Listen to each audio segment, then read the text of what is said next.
다지하오! 여러분 안녕하세요. 파고다 HSK 대표 강사 김민아입니다. 오늘은 10월 15일에 있는 HSK 상급 시험의 쓰기 부분을 대비해서 여러분께 강의를 준비했는데요. 쓰기 파트에서도 가장 많이 출제되고 여러분께서 많이 혼동하시는 정도보호와 비교문에 대해서 준비했으니까 기대하는 마음으로 들어주시면 좋을 것 같습니다. 자, 그럼 같이 한번 문제 풀어보겠습니다. 자, 우선 첫 번째는 정도보호 문제인데요. 우선 여러분들이 문제를 딱 보자마자 이거 정도보호 문제구나 라고 아시면 좋을 것 같아요. 자, 그런 힌트가 되는 것이 무엇이냐면 이거는 마치 수학 공식을 암기하듯이 꼭 기억해 두세요. 이 페이지에서는 뭘 기억하시냐면 제시 단어 가운데 만약에 구조조사 더라고 하죠. 구조조사 더하고요. 그 다음에 정도부사가 함께 있잖아요. 그럼 이거는 100% 정도보호입니다. 아시겠죠? 정도보호. 이거는 3급뿐만 아니고 4급, 5급도 마찬가지입니다. 대신에 이제 급수가 올라갈수록 3급에서는 이런 이제 정도보호가 헌이나 페이창처럼 간단히 나오지만 4급, 5급에서는 정도보호를 조금 어렵게 바꾸긴 하거든요. 근데 그거는 그때 가서 단어를 암기하시는 거고요. 구조적인 면에서는 변하지가 않습니다. 그래서 쓰기 문제에서 여러분들 문제를 딱 보셨는데 구조조사 더와 정도부사들이 보인다. 매우 아주 굉장히란 아이들. 그렇다면 이거는 100% 정도보호 문제구나 라고 생각하시고 문제를 푸시면 될 것 같아요. 그리고 잠시 후 다음 페이지에서 정도보호의 기본적인 구조라든지 그 다음에 왜 쓰는지에 대한 의미 이런 거에 대한 설명을 좀 해드릴게요. 자, 그러면 이번 페이지에서는 이게 이제 정도보호구나 라는 거 공부했고 단어는 어떤 게 나왔는지 보고 넘어가도록 하겠습니다. 자, 우선 첫 번째 페이창. 페이창은 이제 부라고 써 있는데 바로 정도부사입니다. 여러분 정도부사라는 거는요. 여러분에게는 감정이 있으시죠? 예를 들면 지금 어떤 감정을 느끼고 계십니까? 너무너무 친절하고 재미있는 강의인 것 같아 라고 즐거움을 모두들 느끼고 계시겠죠? 자, 너무 제가 억지스럽나요? 자, 그렇다면 여러분에게 선택할 수 있는 범위를 좀 드릴게요. 만약에 감정이 0점에서 10점 만점이라면 여러분 지금 몇 점 정도 기쁘세요? 만약에 식사를 막 맛있게 하시고 강의를 딱 들으신 분이라면 나 지금 너무너무 신나 10점 만점이야 를 주실 수도 있지만 지금 아직 잘 모르겠고 강의 계속 해보쇼 라고 하신다면 난 그냥 5점이다 하시는 분들 있겠고 기쁘긴 뭐가 기뻐 정도보호의 정만 들어도 난 지금 정대미가 떨어진다 어떻게 좀 라임이 맞아 떨어졌나요? 아무튼 이렇게 좀 어렵다 나는 그렇게 기쁜 건 아니다 라는 감정을 가지고 계시는 분들도 있겠죠.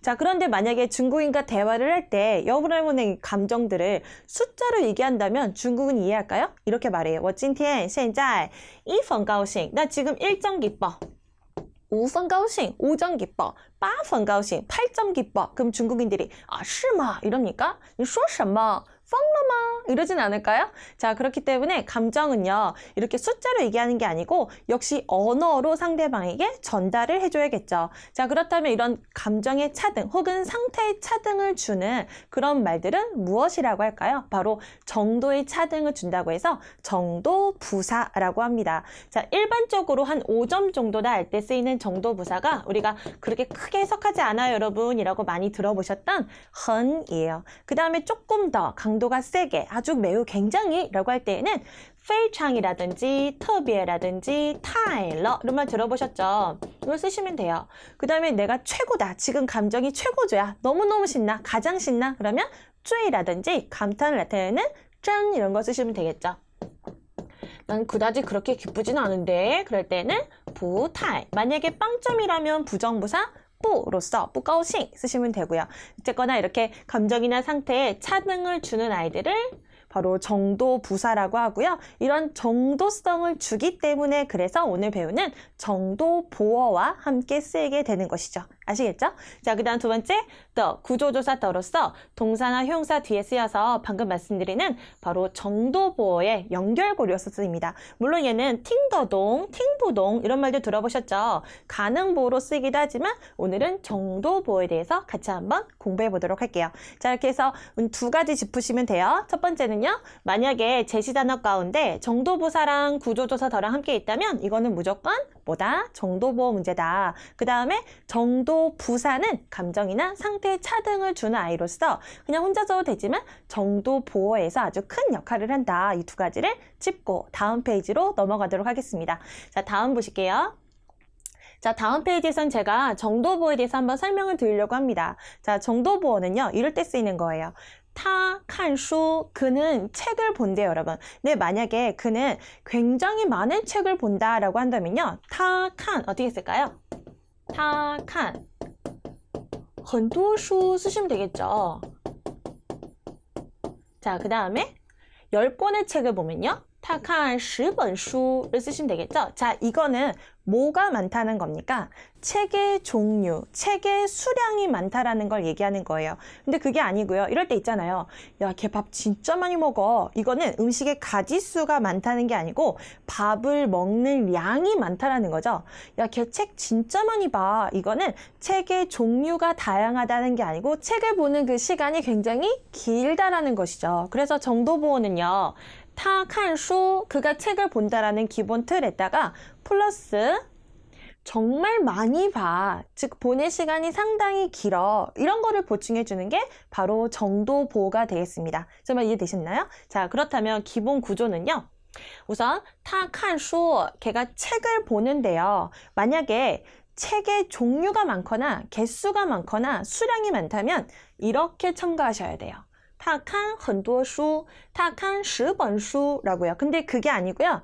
밥 진짜 많이 먹어. 아니면 책 진짜 많이 봐. 본다에 대한 양을 첨가해주고 싶은 거예요. 그래서 他看书 걔가 책을 보는데 看的 보는 정도가 很多 아주 많아 해서 동사 한 번 더 쓰고 그 다음에 뒤쪽에 정도보호가 들어갑니다. 자, 이 구조조사 더는요. 아까 전에 동사나 형사 뒤쪽에서 정도성을 보충해주는 정도보호를 연결시켜주는 구조를 맞춰주는 구조조사라고 말씀드렸습니다. 그래서 정도보호에서 구조조사 더를 쓰고 그 다음에 어느 정도인지 그 정도보호를 뒤에 연결시키시면 돼요. 자, 근데 여기에 한 가지 제가 질문 드릴게요. 이 很多는 정말 엄청나게 많아 이런 의미일까요? 아니겠죠. 만약에 대단해, 엄청 많아 이럴 때는요. 아까 정도부사 뭐가 있었어요? 非常特别이런 아이들 넣으셔야 돼요. 만약에 걔가 제일 많잖아요. 그러면 看的最多 감탄이라면 真多 이런 식으로 이 자리를 바꿔가면서 정도성을 다르게 말씀을 하셔야 됩니다. 아시겠죠? 근데 한번 들어보세요. 他看书看得很多. 자, 우리가 외국어긴 하지만 看 이렇게 두 번 들리니까 뭔가 말이 좀 이렇게 겹치네 이런 느낌이 들죠. 중국인들은 자기네 나라 단어 자체가 뜻글자임에도 불구하고 더 길게 하는 거 그렇게 별로 좋아하진 않습니다. 늘 줄이죠. 그래서 여기도 줄이는데요. 어떻게 줄이냐면 중복돼 있는 말을 하나 뺍니다. 그럼 뒤에 있는 거 빼면요. 그럼 얘네가 여기 설 수가 없어요. 보어잖아요. 보어는 늘 수러 뒤니까 그래서 앞에 있는 걸 빼죠. 그래서 他书看得很多 이렇게 써도 괜찮아요. 아시겠죠? 자, 그렇다면 부정은요. 他书看得不多 자, 긍정이나 부정이나 모두 보어 자리에서 여러분들이 완성을 시키셔야 돼요. 자, 이렇게 해서 정도보호의 개념과 간단한 구조에 대해서 설명을 드렸고요. 그럼 우리 오늘 문제 한번 풀어보도록 할게요. 자, 우선 여러분들 문제를 딱 보시고서 찾으셔야 되는 것은 늘 수러예요. 우리는 중국어 어순이 주술목이니까 맨 앞머리, 대장부터 찾아야죠. 주어 먼저 찾아야죠. 라는 이런 강박증이 있는 것 같아요. 근데 주어나 목적어는 없어도 괜찮습니다. 자, 예를 들어서 我看 의미 전달이 되는 문장이죠. 근데 看书는 또 어때요? 마찬가지죠. 책을 본다. 하지만 칸이 없다고 생각해 보세요. 我书 문장이 아닙니다. 그러니까 목적어, 주어는 없어도 돼요. 하지만 수러가 꼭 있어야지 그게 문장으로서 설 수 있기 때문에 늘 뼈대, 기초는 수러다 생각하시고 수러를 먼저 찾으셔야 됩니다. 자, 그렇다면 제시 단어 가운데 수러는 무엇입니까? 간단한 说 말하다 라는 수어가 수러가 되겠죠. 자, 그런데 캐치하셨나요? 구조조사 더랑 그 다음에 非常이라는 정도 부사가 보입니다. 자, 이렇다면 이거는 100% 정도보어라고 말씀드렸죠. 정도보어는 형용사랑 많이 연결이 된다 그랬죠. 그래서 非常 다음에 정도부사로서 快가 쓰이게 된 것이죠. 형용사인 快가. 그래서 뒤에 연결이 됩니다. 说的 말하는 정도가 非常快 굉장히 빠르다. 그러면 끝났네요. 그럼 주어는 누구예요? 남아있는 그녀가 되겠죠. 그래서 그녀는 말을 정말 빠르게 해요. 근데 더 빠르면 뭐真快 이렇게 감탄하면 되겠죠, 여러분? 자, 같이 한번 답을 읽어볼까요? 他说的非常快 그녀는 말이 진짜 빠릅니다. 라고 정도를 보충해주는 정도보어 문장이 되었습니다. 자, 이렇게 해서 마치고요. 우리 두 번째 문제 같이 풀어볼게요. 자, 두 번째 문제는 B가 보이십니까? 바로 비교문에 관한 그런 문제인데요. 우선은 단어 보시고 다음 페이지에서 또 비교문에 대한 간단한 구조를 공부하도록 하겠습니다. 자, 우선 처음에 있는 B는요. 품사가 전치사라는 것에 여러분들이 주의를 하셔야 돼요. 자, 예를 들어서 我, 비, 니, 따. 자, 기초과정에서 B를 그냥 뭐뭐 보다 라고만 기억할 친구들은 이 해석 속에서 어쩌지? 라고 길을 잃습니다. 자, 어떻게 해석하냐면 나보다 네가 나이 많아 일까? 나는 너보다 나이가 많아 일까? 라고 이 두 가지 속에서 어쩌지? 라고 계시죠? 혹시 그런 분 계시니까요? 자, 이럴 때는 얘 품사를 꼭 기억하셔야 돼요. 얘는 품사가 전치사예요. 전치사는 앞전, 불치, 말씀사를 씁니다. 그래서 앞에 둔 말이란 뜻입니다. 전치사는 누가 앞에 둔 말? 성질 자체가 명사, 앞에 둔 말 이런 뜻이에요. 그렇다면 얘는 앞에 있는 애랑 짝꿍이 아니고 얘 뒤에 있는 얘 앞에 둔 말이니까 뒤에 있는 말이랑 무조건 짝꿍이에요. B만 그런 게 아니고요. 나머지 다른 전치사들도 모두 뒤에 있는 명사랑 짝꿍입니다. 근데 제가 이렇게 힘주어 말할 필요 없이 이미 영어 공부할 때 너무 많이 보셨죠? 인더룸이요, 더룸이니에요? 그렇죠. 인더룸. 뒤에 있는 명사랑 짝꿍이 되는 거예요. 그래서 나는 너보다 나이가 많다. 이렇게 품사가 전치사라는 것을 꼭 기억해 두세요. 다음 두 번째는 디아오는 치마나 바지, 강처럼 이렇게 가늘고 긴 것들, 약간 흐느적거리며 움직이는 이런 느낌 있는 것들을 세는 양사입니다. 그 다음에 콰이는 중국의 화폐 단위로서 쓸 때는 위엔이라고 하는데 말할 때에는 이 콰이 단위를 쓴다는 건 다 아시죠? 자, 마지막에 코즈, 바로 바지가 되겠습니다. 자, 이렇게 해서 기본 어휘를 좀 보았고요. 우리 비교문의 구조에 대해서 같이 한번 공부해 볼게요.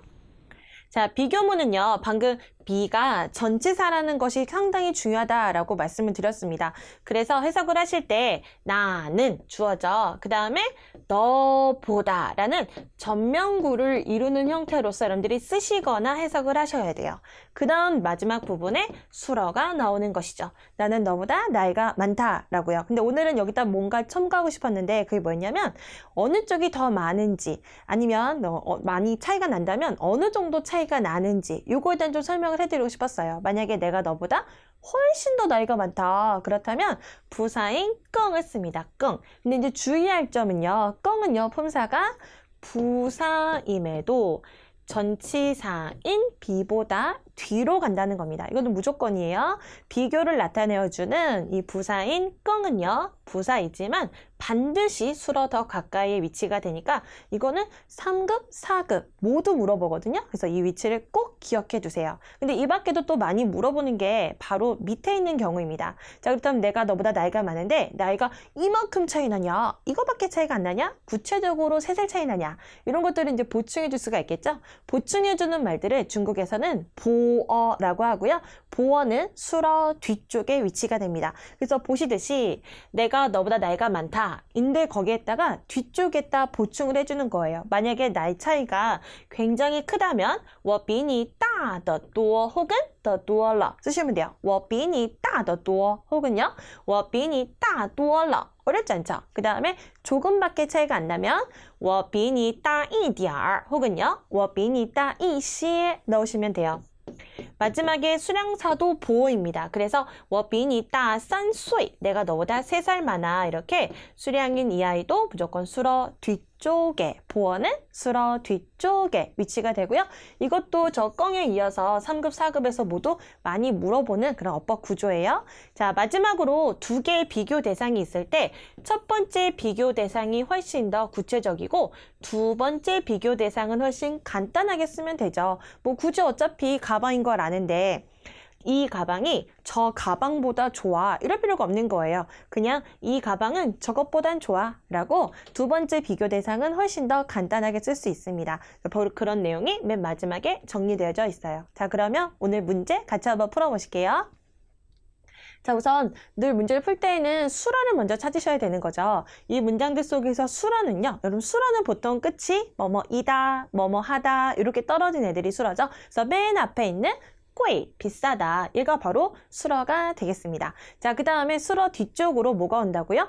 보어 성분이 온다고 그랬죠. 수량도 보어, 돈 세는 단위에도 보어로 쓸 수 있어요. 그래서 비싸긴 비싼데 500块, 500위안이 더 비싸다라고 보어를 수로 뒤에다 위치시키시면 돼요. 자, 그렇다면 지금 두 가지를 비교하고 있죠. 어느 단어에서? B에서 이 둘을 비교하고 있구나라는 걸 알 수 있습니다. 첫 번째 비교 대상이 훨씬 구체적이고 두 번째 비교 대상이 훨씬 간단하다고 했습니다. 자, 그래서 그 구조대로 맞춰본다면 这条裤子, 이 바지는 비 뭐보다? 저 바지보다 라고 순서를 잡을 수 있겠고요. 마지막으로 수로까지 연결해 볼게요.